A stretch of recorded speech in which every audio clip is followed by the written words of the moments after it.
Welcome into Shaping Reality. We're so glad you're here tonight. I'm your host, Kimberly, and we're really glad that you have joined us for this first video in the series, Shaping Reality from Mind to Matter. Based on the look-sees from Penny Kelly, and you're all familiar with Penny, we're very, very happy to have her here for the new series, and I'm thrilled to be a part of this. Welcome in, Penny. How are you doing? I'm good. I'm very good. So I'm so glad that we're doing this. Yeah, I am too. I am too. We'll have a little bit of a conversation personally about how we got here, but I wanted to let you guys know if you're interested in making sure that you don't miss any of these videos in the future, and we'll be doing one every month, about a week after the look-sees. Make sure that you go over to pennykelly.com and sign up for the newsletter, because that will give you a little ping so that you'll know to hop on and watch us live. We're going to try to answer as many questions as possible. We want you all your energy here. So go ahead and join that newsletter list, and you'll be able to join us live once a month for what do we do with the information from the look-see. Penny, tell us what your goals are, and then I'll tell you why I wanted to do this as well. I think the biggest goals are really to begin to bring people together, to begin to make that deep core change. You hear me talk all the time about making a core change. People come here to make a core change, and that's a change in the way you see the world and what you contribute. And you can't get a new world if you don't change your consciousness. And that's a pretty tall order. It's a pretty big process. It's involved. It involves tears usually. Sometimes we have to get angry. Sometimes we have to get really excited, or the light goes on and we see the possibilities. We understand something new. The world that I'm looking at is so exciting, so wonderful. It's like, oh my gosh, can we just be done with all this crap? So the goal is really to be able to make a little bit of a space for people to go deep inside themselves and ask, questions. I have some questions that I want people to think about and take with them, and just think about the answers to those. So that's the goal. Well, be different every month. Right. Yeah. But that's it. Good. Well, I'll tell you what my goal was. Okay. I have been watching Penny's look-sees for, gosh, since you've been doing them, I think, several years now. Yeah. And because Penny's perspective and her amount of information and what she understands is so different than mine, mine is much narrower because I only remember this reality system. So I would listen to the look-see and then think, well, okay, now what do I do? I need more information. Give me some steps. What can I, how can I prepare for this? So that's what I'm hoping that we can really address with this series, is answer questions for you and I who are looking at this with probably a little less broad of an information source than Penny, so that we can do better to prepare, to get ourselves ready to adjust to the coming changes in a way that feels invigorating and not exhausting. Very good. Okay. Yeah. I think that's really, I hear that from my family members all the time. Well, so what? Now what? And then it stops. And it's like, okay. And it's really the changes that we are facing are big changes, but the handling of those is simple. So, so let's talk about, where do you want to begin? Yeah. Well, I think let's begin with number 2 from the look-see. Okay. That's are you good with us jumping right into that, Penny? Because I think that's bigger than, it's a bigger topic than just the look-see from you this month, because I know Cliff High from his data has pulled something big happening. Also, Dick Algeier with his remote viewing team, they were actually remote viewing something completely different, and they kept getting, this other topic kept crashing into their session where they're seeing something, a huge change. And then you saw it as well. So I think that we need to talk about it and drill down a little bit. And what did you see? How did you feel? And what do we do with that information? Okay. It's interesting. I had not heard any of the stuff from Dick Allgaier or Cliff or anything. Actually, toward the end of August, I started having this same kind of a thing that Dick Allgaier experienced. They're focused here, and this information, this other information comes in. For me, I would be doing something, and then I'd get this whole picture of some aspect of this massive change, big change. And sometimes, it'd be from one angle. Other days, it would be from other angles. It would come in, and then it would fade away. And I would think, okay, that isn't usually how information comes in, and how it arrives has as much of a message as the message. Okay. Okay. And that's just Do you mean like the hardness of the image, the solidness of it, how it presents itself to you? Can yeah, you describe the chances of it coming to fruition? Does that make sense? yeah. So let me give you a couple of examples of something different.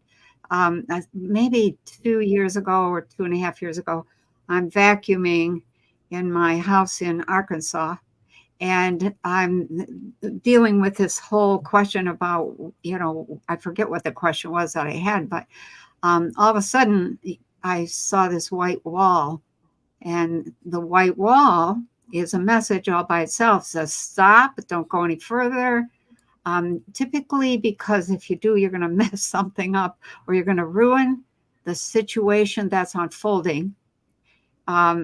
There's a saying that you will hear or read among old Army people, don't get in the way of the enemy that's destroying themselves. Yeah. And I think that was used in the Q things as well. And so there's this whole message with the white wall that says, stop, don't go any further, don't ask any more questions. You're not to know, and you're not to say anymore. So that's one way. About, I'm going to say, actually, I remember the exact date, February 28th, a year ago, this past February 28th, I was doing something, chewing something. We had sold the farmhouse, and it sold to somebody who was not taking very good care of it. And this very clear, clairaudient message came in. Your neighbor will lose the house. You will be able to buy it back. Boom. Just as clear as a bell. No bones about it. Nothing. And so that's a different kind of impact. And then there's this fading in and out, So the fading in and out usually indicates that it's not set in stone. Okay. It isn't, a must going to happen. Get ready, get ready anyway, but you can still impact it. It may not happen. And when it kept fading in and out like that, that's when I started asking, okay, is this something that is really serious? And then I got another message that said, if this happens, it's going to be a premature move on the part of the people who are trying to get rid of the bad boys, the naughty boys. Oh.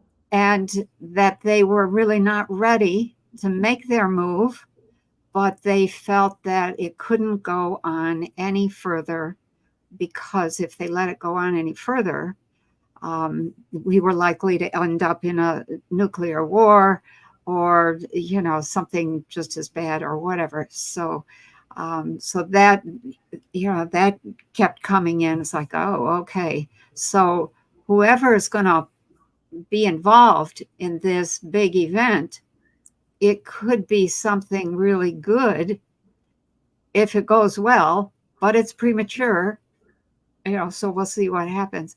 Well, that's interesting, Penny, because I always assume that these big events are the bad boys trying, to cover up their behavior, to hide something they've done, Yep. to just, to destroy something that is benefiting the population. I always think that it's the bad guys, And you're saying that maybe it's not this time. Yeah, that was the surprise. One of the things that I kept seeing was that Biden wasn't there anymore. I was like, Yeah. where'd he go?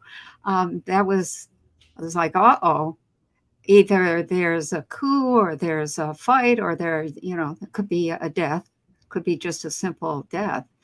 But that was what brought in the piece about um, that it could be the good guys pulling this off in an attempt to avert what was coming, to avoid that altogether. So we're right there. we're Yeah. we're right there. Yeah. And they may end up, the naughty boys may not be able to pull it off.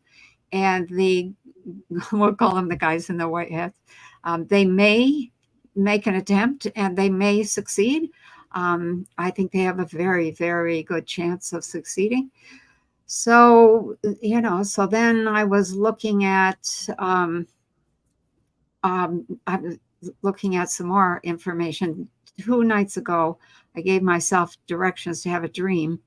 And I had this long, massive dream, and I woke up, and the only thing I could remember was the last sentence in the dream.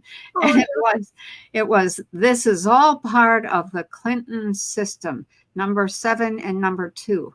And I thought, what the heck does that mean? And I chewed on that for a whole day. And then all day, it took all day, and I dawned on me, oh, Kimberly and I are going to talk about number 7 and number 2. And I thought, okay, so maybe this is, I always connect the Clinton family to certain things that we don't want to happen. Yeah. So I thought, okay, this may be an operation that they're trying to make happen. And so we probably should talk about it, should think about what do we need to prepare for? And what if something good happens or it's not as bad as what they're trying to make it? What are the possibilities? And then I was late in the whole thing, long after the look-see went out, that I finally had a chance to listen to Cliff and Dick talking about this event. And I was just shocked as all got out when Cliffy said, we could make this not happen. We could put our consciousness together and everybody's watching, and so they can't pull it off. And I was like, oh, you're getting it. Yes. Yeah. Yeah. Yeah. Using consciousness is really, that's our gift.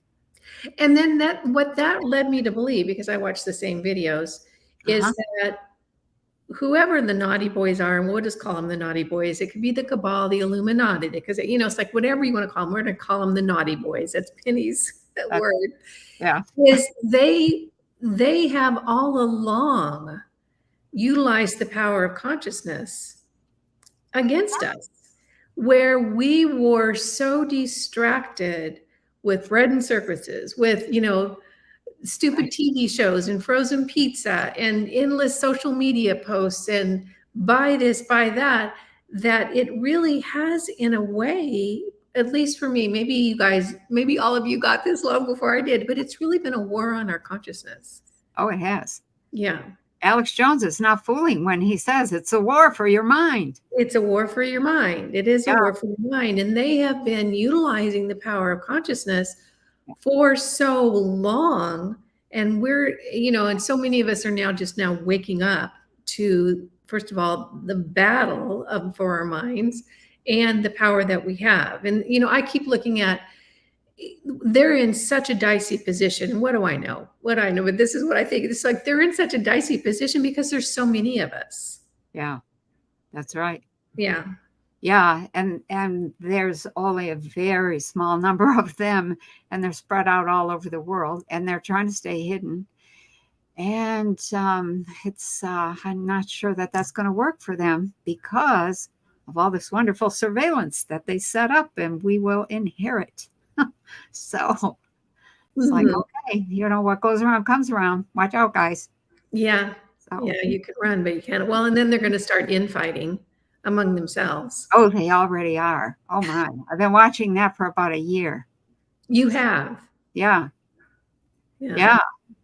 Ever since the ETs left, and that's a whole other approach, a whole other subject. Mhm. Um, Mhm. the fighting and the worry on the part of the naughty boys became absolutely monstrous for them.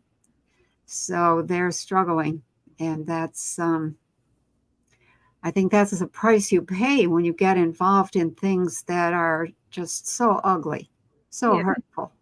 Yeah. So yeah. And so messy. All right. So we have this big event that may or may not happen, depending on what and we can have an impact on its fruition or how it Let's say makes. we can have an impact on how ferocious it is.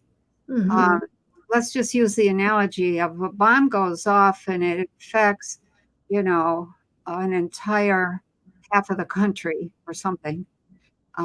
That's one possibility. Let's say that, or with our consciousness, the bomb misfires and it affects, 3 square or 3 cubic feet. That's an Mhm. exaggeration. Yeah. But the rule in consciousness is that you hold your position right to and through the whatever the difficulty is, because you mitigate the damage, you lessen the damage. Okay. The goal is not necessarily to make sure nothing happens, because we kind of sat on our hands for a long time, and there was a lot of deception that encouraged us to do that. But you can still mitigate the damage a whole lot, just by holding the space, by intending certain things. And that's really an important way of managing consciousness. People think they have to like magically erase something. It's like, no, no, you don't have to magically erase. You need to hold yourself and make your stand, and then hold that stand. And come hell or high water, you hold that, because you don't know. I mean, if you freak out, it's over. But if you hold your stand, if you hold your space, um, and let's say the whole wave or the whole bomb blows by, and there you are standing there, you might need to comb your hair, but that's, Mhm. it could be a huge surprise to people how powerful consciousness is. Yeah. Yeah. And So would you, so a step-by-step plan for someone like me is to focus on keeping that productive for humanity, keeping humanity safe, keeping humanity yeah, bonded. So talk to us about how you would do it to affect that in a positive way. oh dear. Okay, so I have 3 rules for managing any crisis. Doesn't matter what the crisis is. It's the first rule is take care of yourself. The second rule is keep taking care of yourself and prepare. And the third rule is keep taking care of yourself, stay prepared, and do what you can to help others. Okay. So you really don't have to do anything outlandish. Now, we have all been encouraged to live in what I'm going to call just in time manner, Mhm. Yeah. just in time living. Mhm. Uh, and that just doesn't work over the long term. And it doesn't lead to security. It doesn't lead to food security, energy security, whatever. And so that is going to change. If you need to take care of yourself, make a small list. What are the top 10 things you need? Absolutely have to have. It's Mhm. probably going to be water. It's going to be some food. If you have a fireplace and you live in the north, it's going to be some wood for the fireplace, some medicine for people that are on medication, some sort of warm clothing in case you don't have energy to heat the whole house, etc. What are your top 10 things? And if you don't have top 10, what's your top 5? Or Yeah, your and don't forget your animals. Yeah. Oh gosh, yes. Yeah. Yeah, We have animals 6 are, months for both animals, yeah, backstop. absolutely. Once you live on a farm, you learn the value of animals and their communication and their signal systems. And that is something that you learn to rely on. I have a big house and it's heavily, heavily insulated.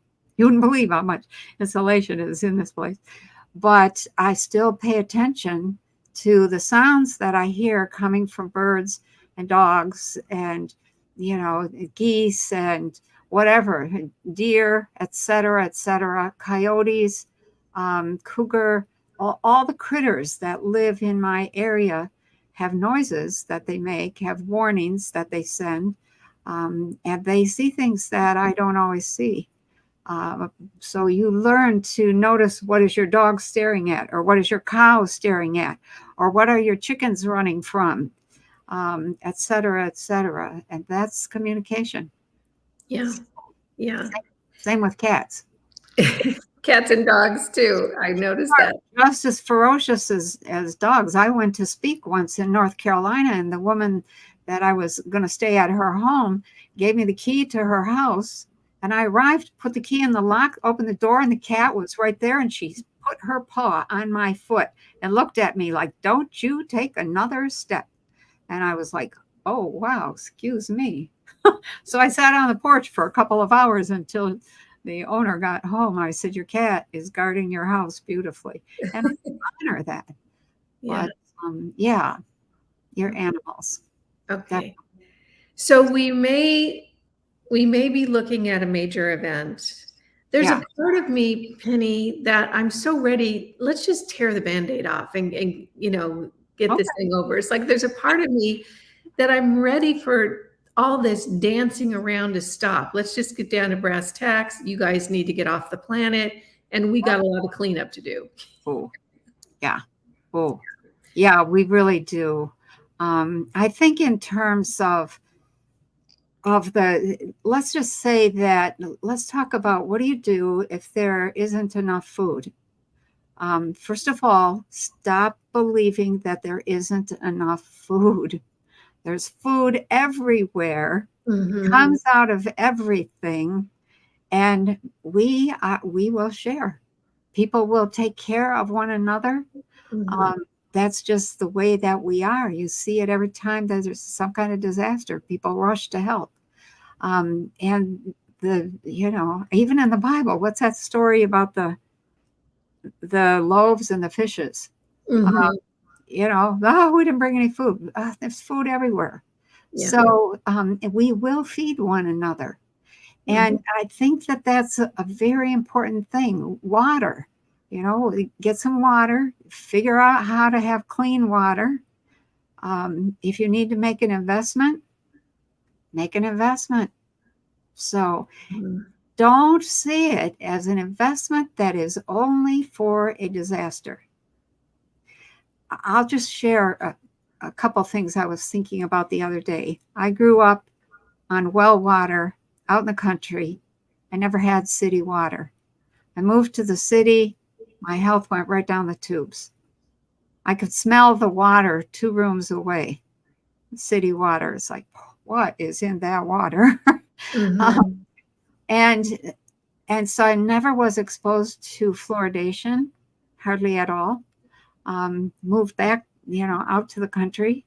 Have been off of all of that, city water, for 35 years. It makes a difference. Your water makes a huge difference. It does. So consider, what if you were investing in a way of life that would kind of protect you. And that's one of the things I started to say before. You have to think in terms of a way of life, not just averting or avoiding a catastrophe. What is the way of life that is needed?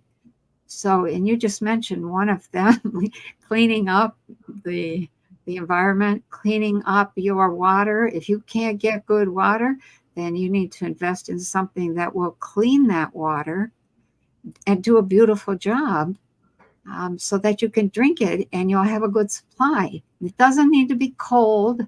I know a lot of people like cold water, but it just needs to be clean. And that's a major thing. That food grows, consider that you might have to grow some of your own food. If everybody in the neighborhood's growing food, you're going to have too much food. You're going to have more than you need. I live in a little patio home. I've got food growing out on the back patio. Yeah.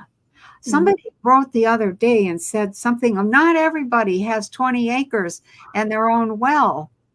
The actual amount of land that you need to support a family of 4 is about 2.5 acres, period. And I knew a family here in the Kalamazoo area that had a cow and a garden and about 6 kids and a pond and a house, and they called it their farm.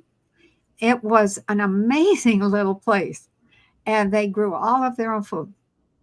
So, 1 nut tree and a couple of fruit trees around the edge, and you're all set. Yeah. So, yeah. Yeah, we really need to start thinking about completely changing our way of life, because this is not sustainable, and it wasn't built to be sustainable. It was built to, I believe, to anesthetize us into a very docile, placid state. Yeah. I think so. When we get to a point that we start to wake up, panic is usually the first reaction. Let yourself panic. Let yourself worry. That's a natural reaction. And then out of that, at least for me, comes this Irish, like, hell too. I'm going to, blah, blah, blah, whatever it is. So then I start thinking, and I think we just got a question here. So hang on a second. Nellie wrote and said, how do we meditate to change earthquakes and things like that? So remind me to come back to that question, because I think that's something that we want to do toward the end. Okay. Yeah. So in terms of, let's say that, let's go back to number 2 here, and the things that everybody was seeing as a big event. I actually have seen that event as 2 possibilities now. One is that there's some kind of disaster. I'm going to call it an unnatural disaster. And the other is that the government of the United States is removed and something else put in place. It may be military. Okay. So those are our 2 possibilities. Once you begin to allow for those 2 possibilities, you're automatically going to obsess about it. Let yourself obsess and make some decisions about, okay, can I do anything? Am I in a position? No, you're probably not. The thing that you can do is be supportive to people that are freaking out. But if you're not in a military position and you're not one of the white hats, there's not anything you can do. So that's where the rule, take care of yourself first, comes in. And then prepare in case if there's disruption. That's the second. And then, continue those 2 things while you look around to see if there's anything that you really need to do. There's, I don't see that we're going to have much of an election in 2024 at all. I don't see that. I'm sorry. I think that's part of the distraction. Oh, we're going to have this new election and we're going to have somebody new. I'm like, I don't think so. I don't see that. I can't wait for that. So what happens in the government is what's going to happen in the government. What if there's the big rainstorm and your roof is leaking? Are you going to be focused on what's happening in the government, or are you going to, get something under the leak in the roof? Hopefully you're going to be smart enough and have enough common sense to take care of the roof, or to at Yeah. least put a pan under the leak. Mhm. So, yeah, be watchful You know, and be ready to make your voice heard if you're called upon. that is so helpful, Penny, and I'll tell you why. Because someone in my position and, the friends that I talk to about this sort of thing, the continual concern is, what can I do? What can we do? What can we do? And because we're not players in the bigger That's right. drama. We're That's not right. white hats, we're not in the military, we're not players. We're just the people that are being herded through this experience. And Yeah. being able to say, okay, what I can do is be prepared myself, have Yep. what I need, and then if I've got bandwidth left over, make some moves to be helpful to others once something happens. So that's such a good, humans like goals. We like to do stuff, we like to I know. be productive. So that's a good productive mission for those of us who are not players. Make sure that you're prepared to take care of yourself, your family, your household, and then others in your neighborhood if Right. you're able, so that you can be kind of that calming, helpful force just in your community. Yes, and let me add an analogy to that. And I was talking with Nellie this morning, and I can't remember what brought it up. Maybe the same topic, but the the thing that I want to get across is that we've heard a lot of insults to us about being sheeple Mhm. and not standing up and blah blah blah and all of that. I'm just going to say no leader can lead without having somebody to follow. So don't listen to all that crap about being sheeple. It's the same kind of stupidity that scientists who are not tuned into the whole system in the body will say, oh, that's junk DNA. That doesn't matter. That is not junk DNA. When you understand how electromagnetic fields work together, you got a few pieces of DNA that are very critical. And around that are all these fields that hold those in position and hold those in relationship. And so you take away the junk DNA and the real DNA falls apart. Mhm. So we are like the people are not sheeple and we're not junk DNA. We are the people that are holding the space and watching and waiting for somebody to say something good, do something good, and we will respond to that. So Mhm. we'll respond if we have to do, something awful happens, but don't listen to those people who just say, oh, you're just a bunch of sheeple. Yes, there are some people who don't know and they're going to need support and they might need some hospicing.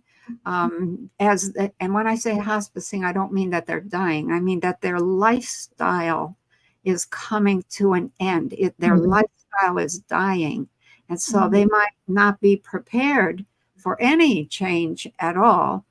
But they need to be hospiced, okay, Yeah. into new life, so Yeah. to speak. And so don't be freaking out or don't be feeling like you're not doing anything just because you're in the category that some people call sheeple. Okay. Yeah. Yeah. And we chose to be here. Remember that, Yes, which is the cruelest joke of all. I know. I know. But there's a lot of people here that knew what the outcome was going to be. And they took the risk of, well, if it falls apart, down we go.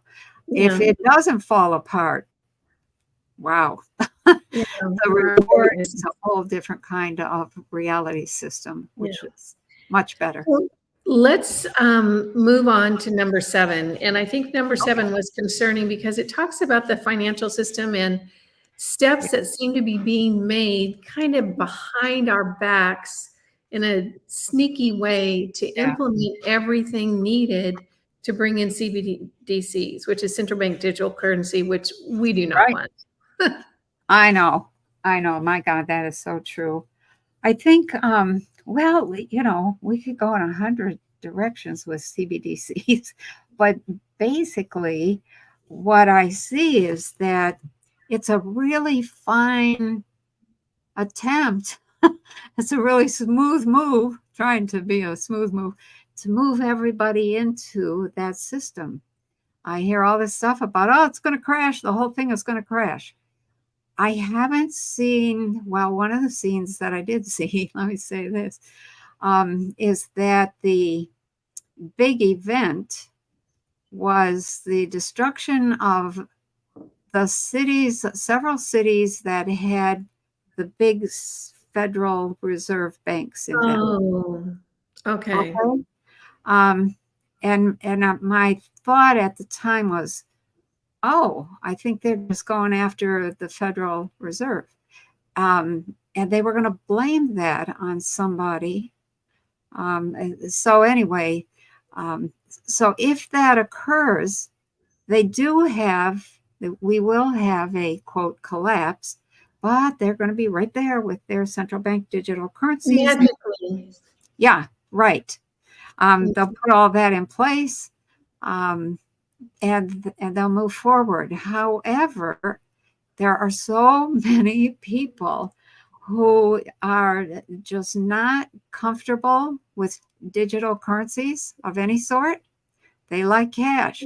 Half of the world doesn't even have electricity. So, I don't think they thought through their plan quite as thoroughly as they needed to. Put it that way. I thought of something additional today, along the sneaky lines of how they're going to kind of sneakily implement this. And Yeah. I was out to dinner with three other girlfriends the other night. Uh-huh. We all had separate checks. When the bills came, three of us paid cash. One of us paid with a credit card. You know who you are. I'm sure she's watching. Well, I know the reason she paid with a credit card, which she always does, is because it offers her perks or points. Oh. And Yeah. I started thinking about how interesting that three of us paid cash. I pay cash for everything now. Yeah. I don't use credit. I pay cash for everything. And what that made me think about, thinking that I was really proud that three of us paid cash. It's like people are paying attention, pay cash. Yeah. But then I realized they're going to, my guess is when they start trying to move people into CBDCs, they're Yeah. going to offer points and perks and goodies Oh, yeah. and little airline tickets and which you're never going to be able to use because they're not going to let you fly anymore. You got a point there. So, it's like we were expecting the financial markets to crash in May. They did not.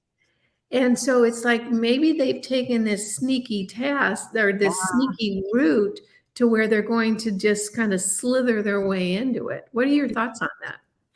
That's one of the things that I've seen regularly is that they will try to play that game, but that seems to come a little further down the road. They have such difficulty if they do collapse the Federal Reserve System. If they do collapse that, then people will, well, it's okay. It's okay. Just, hit this agree button and sign this agreement for this new kind of money, this central bank digital currency. But that opens the door for them to really control everything, everything. It's the central bank digital money is programmable money. And you've heard people talk about that.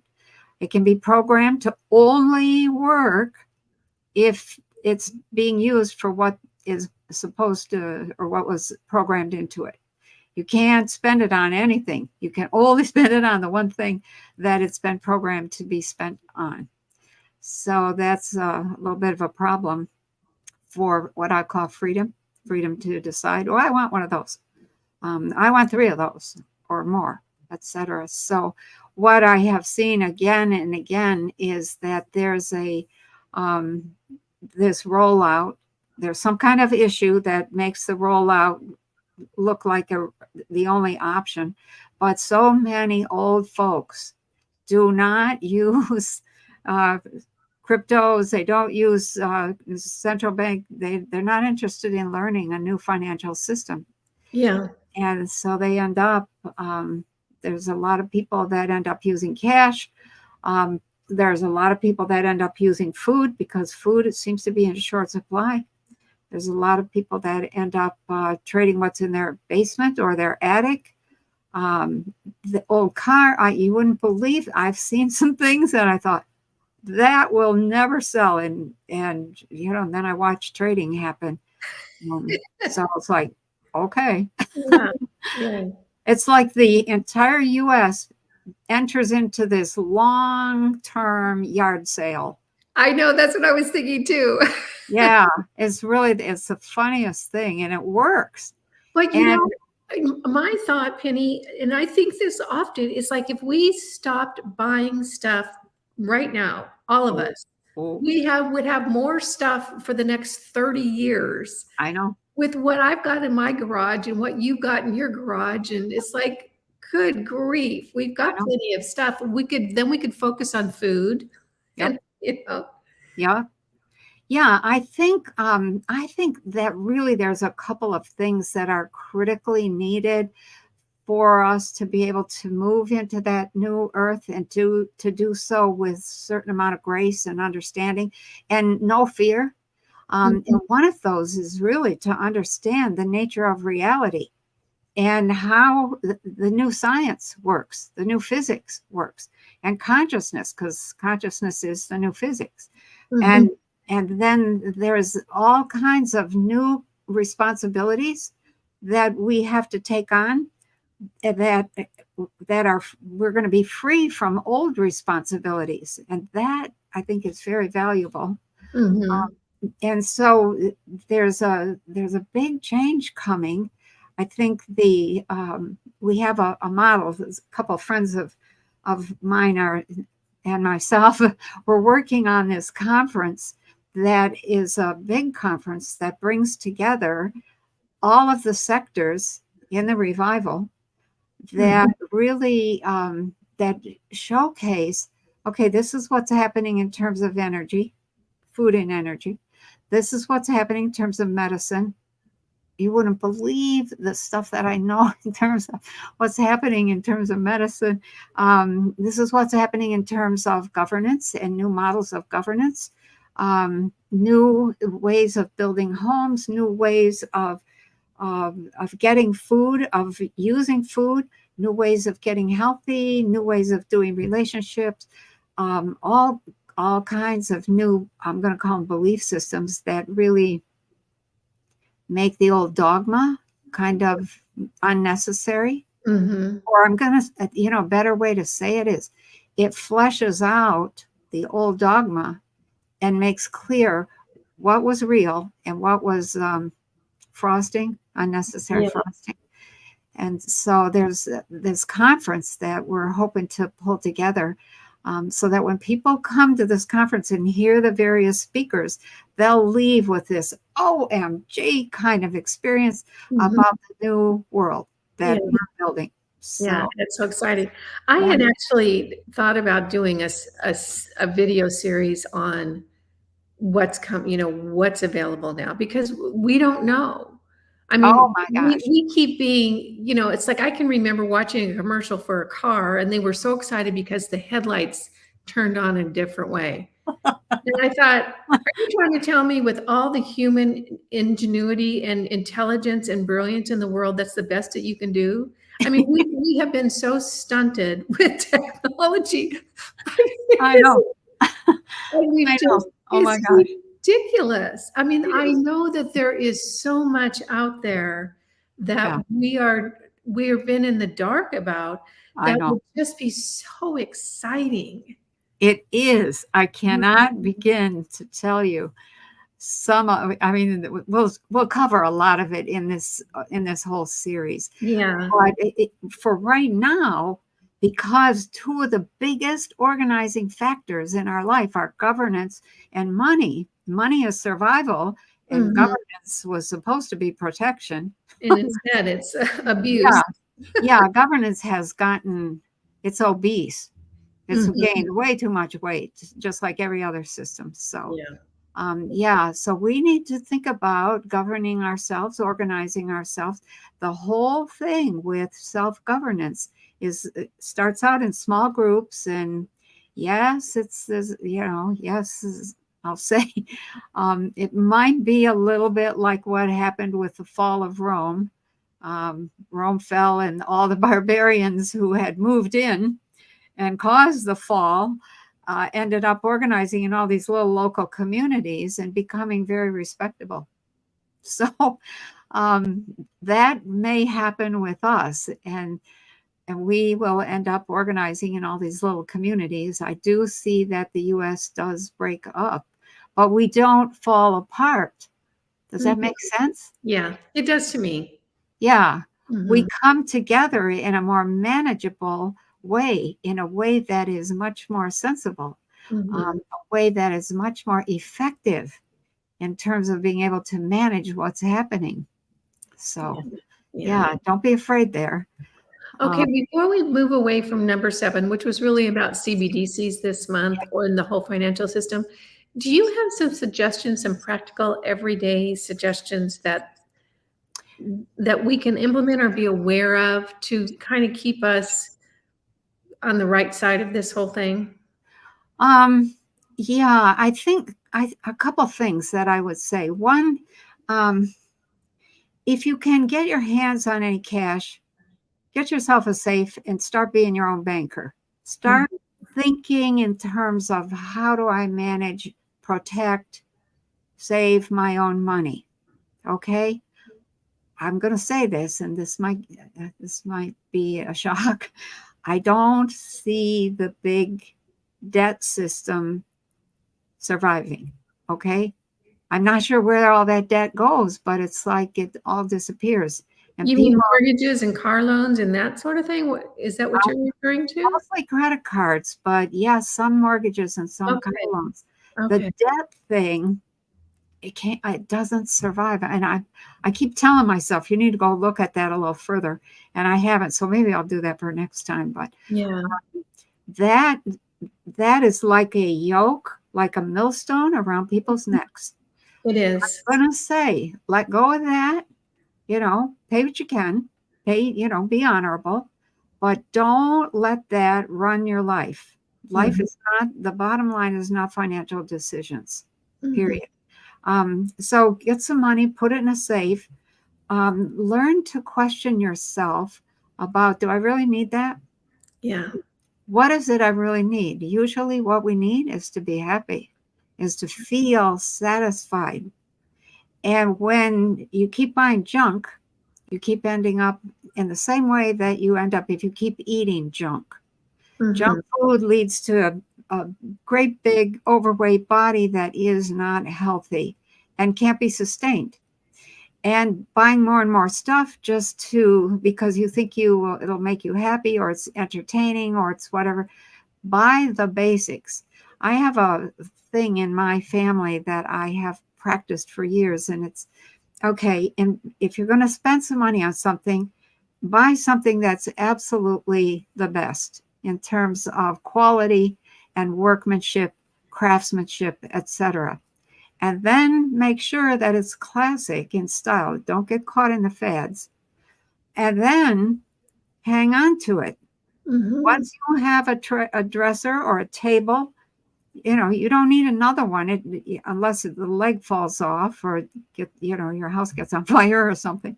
But the rule in our family is that you can, as kids grow up and they get married and start their own household, they can borrow some of the furniture, but when they're done with it, they have to give it back. It stays in the family as part of the wealth building. Oh, okay. Yeah. So, same thing with land, same thing with housing. Don't buy, you could maybe buy a starter house, but that's not the best way to go about building wealth. And so we have to get away from the debt thing and start thinking about how do you build wealth. And wealth is really about having what you need. Mhm. It's not about being a billionaire Mhm.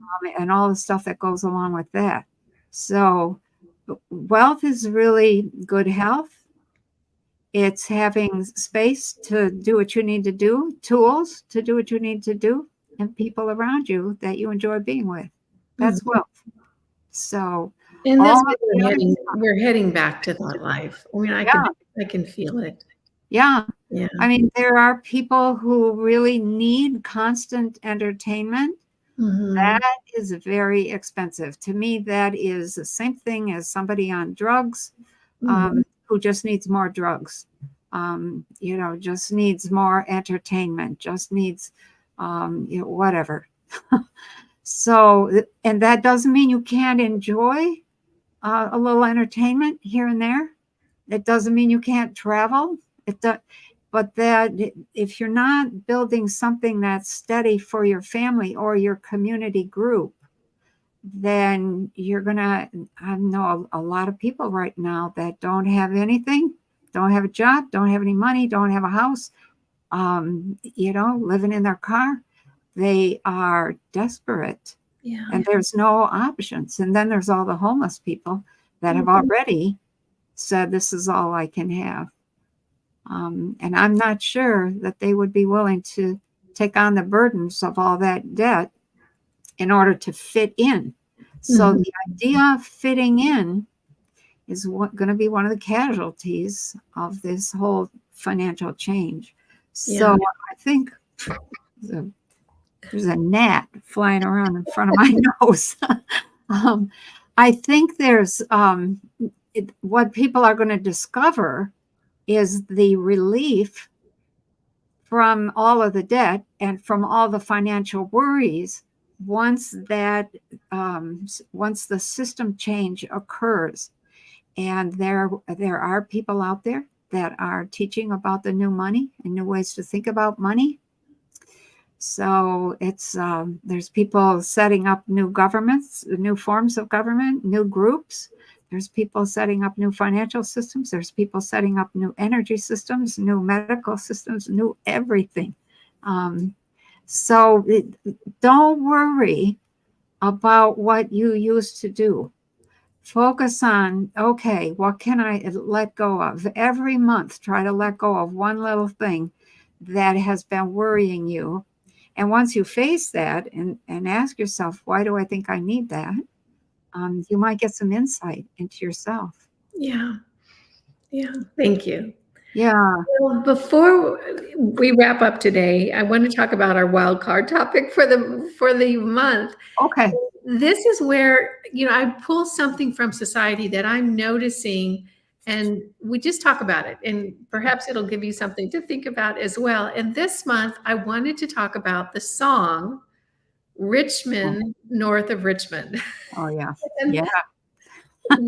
the reason that I wanted to bring up with Penny is because about a year and a half ago, she had said in some video talking about getting us together as a community, harnessing the power of humanity. She says, we need a theme song. We need a theme song.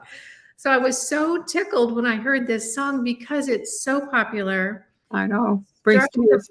the hearts and minds of across the country. And a lovely man, a terrific song, and this and that. And I love the song too. However, I have a comment to make. Don't come for me because this is from a place of really wanting humanity to really step into their power. The one problem that I have with the song, and maybe you thought the same thing too, is that it's from the position of victimhood. The rich men in Richmond are doing this to me. And that's true. And I'm glad that everybody is now recognizing that things are really out of balance here in the country. What I'm looking for is the song that someone says, you know what? We're not doing that. Yeah, no, I'm going to do this. In other words, there's not even a battle with the Right. Richmond, north of Richmond. It's a, yeah, we're not doing this. We're going over here and, see ya. So Yeah. can you talk to us a little bit about why did I feel that way? What's the perception in society? Where do we need to move to as a collective to get to the place where we just say, yeah, we're not doing this anymore? Yeah, I think that's really a good point. I love that song. And yes, we have another song to follow that. And that is Try That in a Small Town. Yeah, Um, which so, has great power. yeah, I think one of the things that we don't do very well is allow ourselves all the feelings.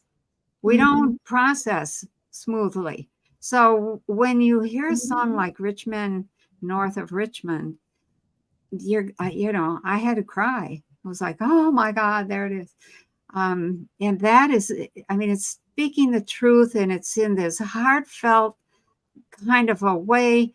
And it is kind of from a victim, like, damn, can't get nowhere, can't do this, can't do, blah, blah, blah. So, yeah, if you're waiting for permission to be, if you're waiting for permission to live and take care of yourself, don't hold your breath any longer, because that permission isn't coming. It's got to come from you. It's got to come from way deep within. That is something that it's non-negotiable. So I tell people, okay, when you hear that song and it brings up those feelings of, oh, poor me, then be there, feel that, let yourself feel that, and then let yourself move forward into, okay, wait a minute, I'm not doing that. I'm not putting up with that anymore. I'm not supporting this, or I'm not, going along with that, whatever it is. And allow that, go through the poor me thing, the victim mindset or feeling, and then there'll be this anger, perhaps, or this bullheadedness. I have a tendency to get bullheaded. So, and then there'll be this, where's the balance? Yeah. What is it I want? What kind of world do I want to live in?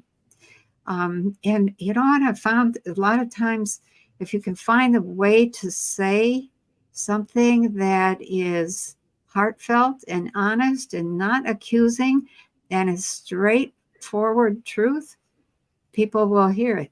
Yeah. And it becomes their permission to come to their own call to action and figure out, what is that call to action that's calling me from deep Yeah. within. Yeah. I So, I term that a gentle power.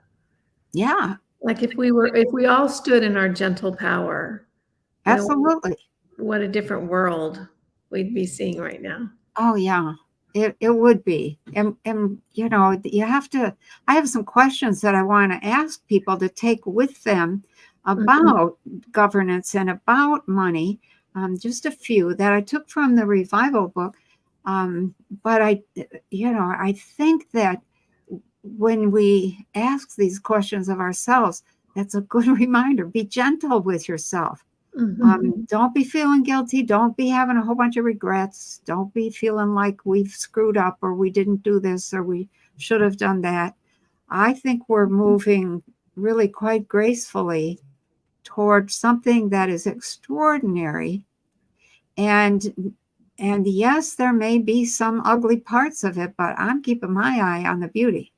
Yeah. I think beauty is its own excuse for being. Mhm. Period. It's Mhm. all it needs is to just have a little attention. Mhm. And energy flows where attention goes. Yeah. Yeah. So Anything else you'd like to wrap up with tonight, Penny? I think, yeah, let me say a couple of things. And then I would like to, I want to say that each time we do this series, we'll talk about something that's in the look-see. Maybe not as extensively as we talked about these subjects tonight, because these are big subjects.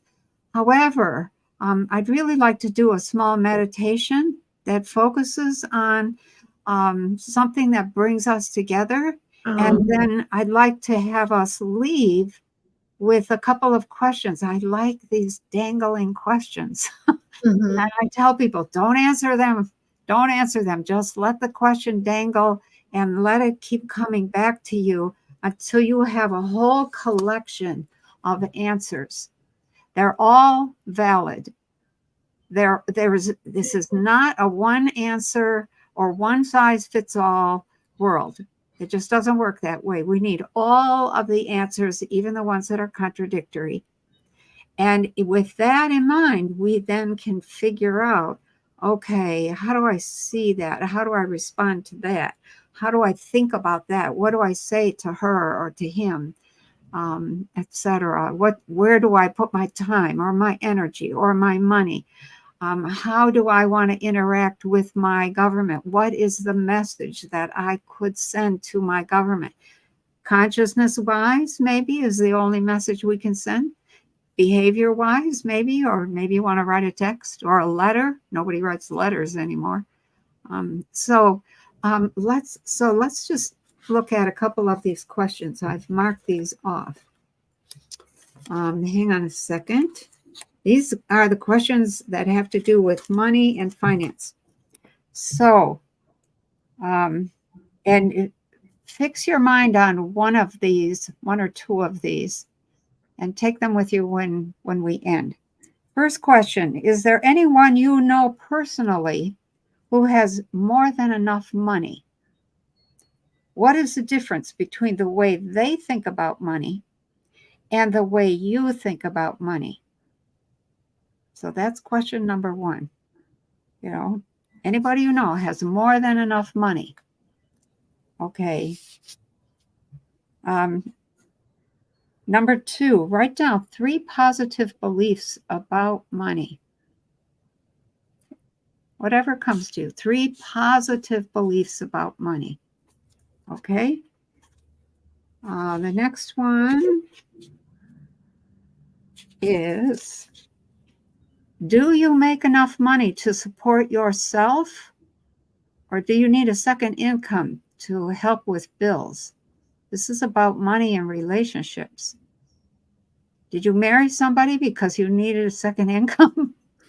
Okay, that's a rough way to get a second income.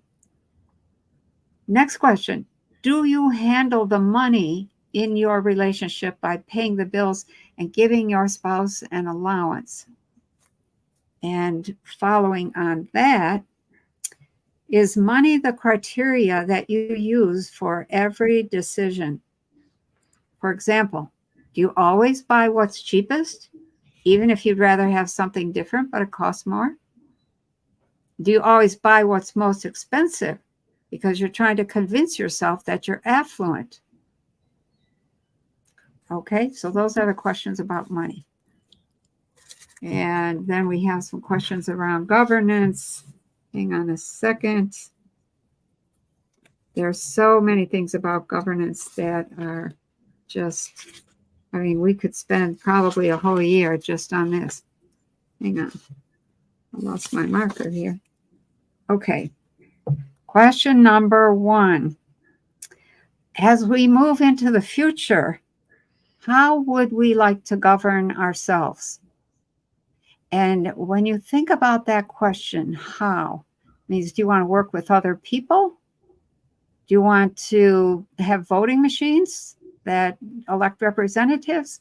Would you rather have councils or be part of a council where you physically meet and face one another? How do we want to govern ourselves? This government in the U.S. was the very first attempt at self-governance. It's amazing that it lasted this long. And it's gotten a little corrupt, but it has lasted, and we've grown, and we've outgrown the entire system. So what's the next version of self-governance? Do we want to do it all over the internet? Yeah. Do we want, how do we want to do that? Okay. Question number 2, how much oversight do we need? And question number 3, governments are traditionally responsible for 4 things. Those 4 things are making laws, maintaining relationships with other governments, organizing big infrastructure projects, and managing protective forces. In what ways have we expanded the role of government?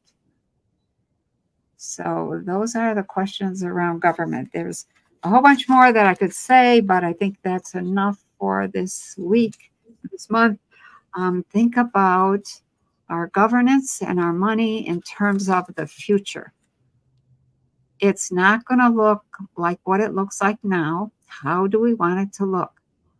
We can borrow from what we have freely. Little Man in Brown Robe said, save the best of the old and take the best of the new and put them together. So, yeah. Okay. I Thank think. you. Those are very thought-provoking. Penny, this has been really wonderful. I'm excited about this series. If you are interested in more from Penny Kelly, of course, she has this channel here on YouTube, on Rumble, I think on Odyssey as well. And you also can go over to pennykelly.com where she has courses and books. You can get her books on Amazon if that's more convenient. You can download them as a PDF on her website or purchase them physical from her website as well. The books that I would really recommend, because I get to say what is, if you haven't read The Robes, it's, in my mind, a must read. If you are wanting to have a deeper understanding of what's going on in the world, it's a really, really good book. And then The Revival will really encourage you to be excited about the future. It's something that we did a book club on over on Rumble under Talking with Kimberly.